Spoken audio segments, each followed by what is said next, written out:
Alors le personnage principal de la série Juliette Génération 7.0 s'appelle Juliette, voilà, elle a donné son nom au titre. C'est une grand-mère hyperactive, dans son temps, hyper connectée, qui, parce qu'elle a beaucoup vécu, a un avis à peu près, surtout au moment où on lui en parle. Elle a tout un petit univers autour d'elle, elle vit à Lyon, sur la presqu'île. Elle a son mari qui est un retraité, qui pense lui au contraire n'est pas un hyperactif, plutôt veut profiter de sa retraite tranquillement et elle est chassée dans les dombes. Elle a sa meilleure amie Martina qui ne pense qu'à faire du shopping, qui est une personnage qu'on a voulu avec un léger accent allemand et qui est, on va dire, cougar. Et puis on a ensuite les personnages de sa famille, sa fille qui est pharmacienne et sa petite fille et son jeune petit-fils qui lui est plutôt de la génération Y. Voilà.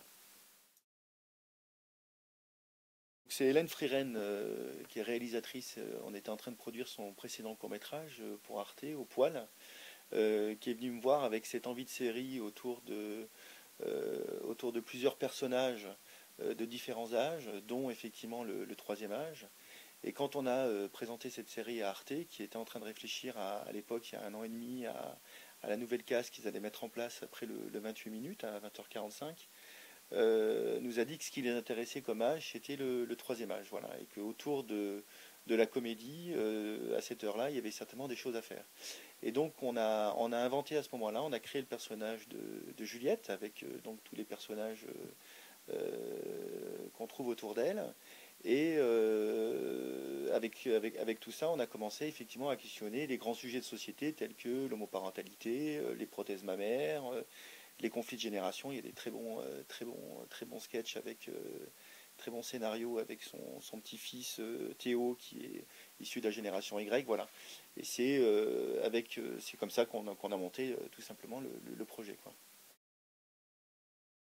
Oui, on espère bien une suite et on fait tout pour, notamment effectivement avec la vie, on va dire, de Juliette sur Internet avec les réseaux sociaux. Elle a un blog, elle a un compte Twitter, elle a un Facebook, vraiment écrit par la réalisatrice comme un contenu additionnel et pas seulement promotionnel.